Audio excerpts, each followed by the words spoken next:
नमस्कार, मैं अशोक कुमार पांडे और स्वागत है आपका टीसीएच पर। हिमाचल प्रदेश में जब कांग्रेस की सरकार बनी और भी कुछ प्रदेशों में कांग्रेस की सरकार बनी तो बहुत सारे लोगों को यह राहत हुई कि चलो इन जगहों को नफरत से मुक्ति मिल जाएगी। नफरती जो पॉलिटिक्स होती है कम से कम सरकार उसमें सहयोग नहीं करेगी। लेकिन पिछले दिनों जितना कुछ हुआ है, मैंने पहले भी संजौली मस्जिद विवाद पर लंबा वीडियो बनाया था, हो सकता है आप लोगों ने देखा हो। उस समय भी मैंने सवाल पूछा था कि आदरणीय राहुल गांधी जी की जो मोहब्बत की दुकान है हिमाचल में, कौन से लोग उस पर शटर डालना चाहते हैं, कौन से लोग मोहब्बत की दुकान को नफरत की दुकान में तब्दील करना चाहते हैं। याद कीजिए, जब वो मस्जिद का विवाद चल रहा था, जुलूस निकले थे जिसमें गंदे गंदे नारे लग रहे थे। उसके बाद मंडी में फिर जुलूस निकला जिसमें उतने ही गंदे नारे लग रहे थे। और तब भी मुझे आश्चर्य हुआ था कि पढ़ी लिखी सभ्य दिखने वाली महिलाएं उन नारों के साथ उन जुलूसों में थीं। तब उन पर किसी तरह का रोक लगाने की जगह हिमाचल प्रदेश की विधानसभा में वहां के एक मंत्री नफरती बयान दे रहे थे। वहां के एक मंत्री बांग्लादेशी वगैरह क्या क्या कह रहे थे। वैसे बांग्लादेशी पे एक बात याद आ गई है तो आप लोगों के साथ शेयर कर ही ले, फिर आगे बढ़ते हैं।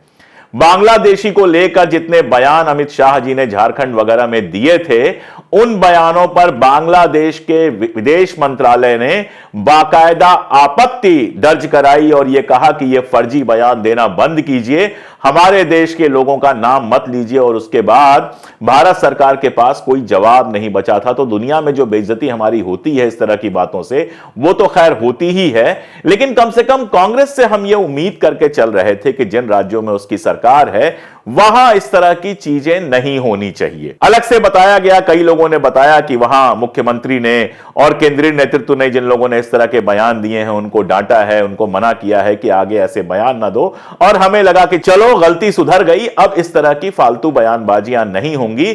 शायद वहां पर यह तमाशा ना हो संजौली मस्जिद को भी लेके हुआ कि उसकी ऊपर की जो 2-3 मंजिलें हैं उनको गिराने के लिए, जिनको अवैध बताया जा रहा है, उनको गिराने के लिए मस्जिद के ही मौलाना लोग तैयार हो गए। तो मुझे लगा चलो एक मामला सुलझ गया, क्योंकि एक तो सच्चाई है कि जहां कांग्रेस की सरकार होती है वहां भारतीय जनता पार्टी और आरएसएस के लोग ज्यादा से ज्यादा नफरत फैलाने में लगे रहते हैं ताकि सरकार को गिराया जा सके या अगले चुनाव के लिए तैयारी की जा सके। लेकिन अब जो सामने आया है वो चौंकाने वाला नहीं, वो दुखी करने वाला है, वो चिंतित करने वाला है। विक्रमादित्य सिंह को आप जानते हैं, मंडी से चुनाव लड़े थे और कंगना राणावत से चुनाव हार गए थे। वीरभद्र सिंह जी के बेटे हैं, उनकी जो माता जी हैं प्रतिभा सिंह जी, वो हिमाचल प्रदेश कांग्रेस की अध्यक्ष हैं। उनके पिता वीरभद्र सिंह जो हैं बरसों हिमाचल में मुख्यमंत्री रहे हैं। जब हम लोग पढ़ते थे तो जनरल नॉलेज में ये क्वेश्चन बिल्कुल याद था, हिमाचल प्रदेश के मुख्यमंत्री का नाम क्या है, तो वीरभद्र सिंह है। इतने लंबे समय तक वो मुख्यमंत्री रहे हैं। तो विक्रमादित्य सिंह कोई मामूली आदमी नहीं है। और पहले जब सुक्खू की सरकार गिराने की कोशिश हुई थी, कई सारे विधायक उस तरफ गए थे, तो चर्चा यह चल रही थी कि विक्रमादित्य सिंह का हाथ है उनके ऊपर। लेकिन उस समय सरकार नहीं गिरी, विक्रमादित्य सिंह सरकार के साथ आए और फाइनली सरकार बच गई। तो ये सब बातें मैं आपको इसलिए बता रहा हूं कि विक्रमादित्य सिंह का हिमाचल की राजनीति में क्या स्थान है, कितना महत्व है, कितना इंपॉर्टेंस है, वो सारा कुछ आप समझ जाएं कि ये कोई ऐसे ही सड़क छाप नेता नहीं है। ये वीरभद्र सिंह के बेटे हैं, प्रतिभा सिंह के बेटे हैं और खुद इस समय सरकार में कैबिनेट मिनिस्टर हैं। शहरी मंत्रालय, शहरी विकास मंत्रालय इनके पास है। अब इनका बयान आता है, इनके मंत्रालय से आदेश आता है और उसमें आता है कि जो होटल, स्ट्रीट वेंडर्स, रेहड़ी, फल वाले, यानी सड़क पर जो दुकान लगाने वाले हैं, ये सारे लोग दुकान के साथ अपना नाम लिखें। आपको सुनते ही तुरंत याद आ गया होगा कि ऐसा ही आदेश उत्तर प्रदेश के मुख्यमंत्री योगी आदित्यनाथ ने दिया था। जिस समय कांवड़ यात्रा निकल रही थी, आपको याद होगा, उस समय इस तरह का आदेश दिया गया था और बहुत सारा तमाशा हुआ था। यहां तक कि जहां से कांवड़ यात्रा निकल रही थी, मस्जिद को सफेद कपड़ों से ढक दिया गया था, जैसे कि कांवड़ की यात्रा कर लेने वाले अगर मस्जिद को देख लेंगे तो कोई दिक्कत हो जाएगी। यह सब तमाशा हुआ था। हम लोग बचपन से कांवड़ यात्रा देख रहे हैं, लेकिन कभी यह सब सुना नहीं गया था। यह सब यूपी में हुआ था और काफी सारा शोर शराबा हुआ था, यह सब आप लोगों को याद होगा। लेकिन यह उम्मीद हम हिमाचल से नहीं कर रहे थे कि वो यूपी मॉडल की नकल करेगा। आखिर क्यों लगवाने हैं आपको फल रेहड़ी वाले और सबके यहां नामांकन क्यों करवाना है, उनका नाम क्यों लगाना है? विक्रमादित्य सिंह जी कह रहे हैं कि यह सभी के लिए है, हिंदू के लिए भी है, मुसलमान के लिए भी है, सिख के लिए भी है, ईसाई के लिए भी है, इससे क्या फर्क पड़ता है? आपके यहां जो संजौली मस्जिद गिराने के लिए जुलूस निकला था, उस जुलूस में कौन से लोग थे और वो लोग कौन सी बातें कर रहे थे? क्या इस देश में सिखों के आर्थिक बहिष्कार का कोई आंदोलन चलता है? क्या कभी ऐसी कोई पोस्ट आपने पढ़ी है कि सिखों की दुकान से सामान ना खरीदें या फिर ईसाइयों की दुकान से सामान ना खरीदें? अब हिमाचल प्रदेश में ईसाई हैं ही कितने, ये तो बेकार की बात है, लेकिन चलिए मान लिया ईसाई को भी आपने शामिल किया है।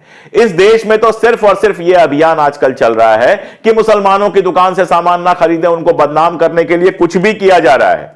एक घटना आपको बताऊं, एक वीडियो चलाया गया जिसमें एक चिकन की शॉप है, वहां थूक वगैरह का मामला आया कि वो चिकन में थूक वगैरह रहा है। अब उसमें एक मुस्लिम नाम डाल के चला दिया गया, तमाशा चलता रहा। जब चेक किया गया तो मालूम चला कि दुकान का नाम था नरेश चिकन कॉर्नर, ये अग्रवाल मार्केट में है बागपत की, और दुकान के मालिक वगैरह सब हिंदू हैं, वो बंदा भी हिंदू है। आप समझ रहे हैं मेरी बात? लेकिन उसको मुस्लिम बनाकर चला दिया गया। एक जूस की दुकान में आया कि जूस की दुकान में वो यूरिन मिला रहा था। अभी तक जूस की जांच सामने नहीं आई। उस दिन से कई दिन हो गए कि जूस में वाकई मिला हुआ था कि नहीं मिला हुआ था। लोगों का कहना यह है कि किसी ने जानबूझकर वहां पर यूरिन की एक बोतल रख दी थी, पेशाब की एक बोतल रख दी थी कि बदनाम किया जा सके जूस वाले को। कितनी घटनाएं बताऊं, बेंगलोर की घटना आपको पता ही है। महालक्ष्मी नाम की एक महिला थी जिसकी हत्या करके उसकी लाश टुकड़ों में फ्रिज के अंदर रख दी गई। उसमें अशरफ का नाम आया, बवाल शुरू हुआ। बाद में पता चला कि उसकी जो हत्या हुई थी वो मुक्ति रंजन नाम के आदमी ने की थी। उस आदमी पर जब जांच पहुंची उसके पहले ही उसने अपनी जान दे दी। यानी इस देश में सिर्फ और सिर्फ हर चीज को हिंदू मुसलमान बनाने की कोशिश की जा रही है। तो विक्रमादित्य सिंह बहुत कायदे से जानते हैं कि यह सारा कुछ जो वो कर रहे हैं वो दरअसल मुसलमानों को परेशान करने के लिए आरएसएस की मांग के सामने झुक रहे हैं। वो चाहते हैं कि दुकान के नाम पे मुसलमान लगा हुआ हो ताकि कोई आदमी वहां से खरीदते हुए डरे कि आरएसएस के लोग देख रहे होंगे कि आप हिंदू होकर मुसलमान के यहां से सामान खरीद रहे हैं और कल को उसको परेशान करेंगे। ये सारा नाटक इसीलिए तो है। अब विक्रमादित्य सिंह इसके ऊपर पर्दा डाल रहे हैं। खबर यह आई है कि केंद्रीय नेतृत्व ने उनको डांट फटकार लगाई है, लेकिन असलियत यही है कि वो भी उसी रास्ते पर चल रहे हैं जिस रास्ते पर उत्तर प्रदेश की योगी आदित्यनाथ की सरकार चल रही थी। राहुल गांधी लगातार मोहब्बत की दुकान की बात करते हैं, हर धर्म हर जाति के लोगों के पास जाते हैं। संसद के अंदर जब बुलडोजर वाला सारा कुछ चल रहा था, संसद के अंदर सवाल उठाते हैं कि मुसलमानों के घरों पर बुलडोजर चलता है। उसके बाद सुप्रीम कोर्ट का फैसला आता है। यह अलग बात है कि सुप्रीम कोर्ट का फैसला आने के बाद भी मध्य प्रदेश और कई जगहों पर ऐसी घटनाएं सामने आई हैं। अब उस पर सुप्रीम कोर्ट क्या करता है क्या नहीं करता है, बुलडोजर मामले पर देखना पड़ेगा। यूपी के मामले में भी सुप्रीम कोर्ट ने ऑर्डर दिया था कि यह बिल्कुल अवैधानिक है कि इस तरह के आप नाम वाम लिखवाने की बात करें। अब हिमाचल में अगर वही मॉडल लागू करने की विक्रमादित्य सिंह कोशिश कर रहे हैं तो कांग्रेस को बहुत गंभीरता से सोचना चाहिए। कहीं ऐसा तो नहीं है कि सरकार गिराने में नाकामयाब होने के बाद विक्रमादित्य सिंह पार्टी के अंदर रहकर अपने लोगों के साथ जानबूझकर भारतीय जनता पार्टी का खेल कर रहे हैं, सही समय आने पर निकल जाएंगे और उसके पहले इतना बदनाम कर देंगे कांग्रेस को कि जो सेकुलर लोग हैं और जो मुस्लिम लोग हैं अगले चुनाव में उनको वोट ना दें। कहीं ये खेल तो वो नहीं कर रहे हैं और कोई बड़ी बात नहीं है। इस तरह के खेल होते रहते हैं। कितने पॉपुलर हैं वो और हिमाचल की जनता कितना उनको चाहती है, ये तो मंडी लोकसभा चुनाव में ही तय हो गया। अपनी खानदानी सीट पर वो कंगना रनावत का मुकाबला नहीं कर सके। अपनी खानदानी सीट पर कंगना रनावत से हार गए।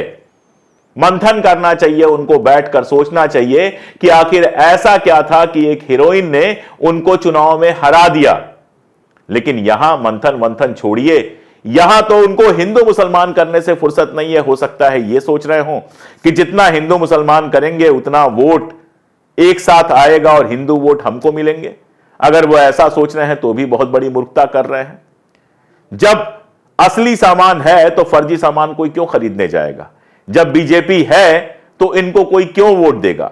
ऐसे ही हमारे दिल्ली में आप देख लीजिए, आतिशी जी हैं, मुख्यमंत्री बनती हैं और मुख्यमंत्री बनने के बाद उनका वीडियो आता है हनुमान चालीसा पढ़ते हुए। केजरीवाल जी रोज पहुंच जाते हैं हनुमान मंदिर पर, गांधी जी की फोटो हटा दी जाती है। ये सारा कुछ करके क्या करना चाहते हैं? यही करना चाहते हैं कि हम भी बहुत धार्मिक हैं। धार्मिक होने से आपको वोट नहीं मिलेगा, चाहे विक्रमादित्य सिंह हो, चाहे आतिशी हो, चाहे केजरीवाल है।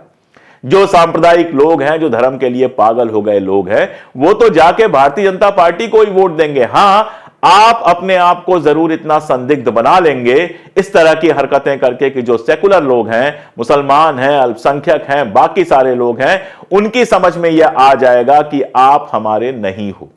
और जब उनकी समझ में आ जाएगा तो हो सकता है आपकी जगह कल वो किसी और पार्टी को चुने, तब आप चिल्लाएंगे फलाना वोट कटवा है, फलाना जो है बीजेपी के लिए काम करते हैं, लेकिन फलाना को स्पेस तो आप ही लोग दे रहे हैं। अगर जिन राज्यों में कांग्रेस की सरकार है, या कांग्रेस की क्यों, विपक्ष की सरकार है, मैं जेडीयू की बात करूं, जेडीयू अपने आप को बहुत सेकुलर पार्टी कहती है, नीतीश कभी इधर कभी उधर जाते रहते हैं, लेकिन सेकुलरिज्म की बात करते हैं। उनकी पार्टी के एक नेता ने अपनी सभा में कहा जेडीयू को मुसलमान वोट नहीं देते हैं, यहां से भाग जाए।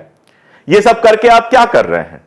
यह सब करके, चाहे आप विक्रमादित्य हो, चाहे आप केजरीवाल हो, चाहे आप नीतीश कुमार की पार्टी के नेता हो, आप बेसिकली भारतीय जनता पार्टी का खेल खेल रहे हैं।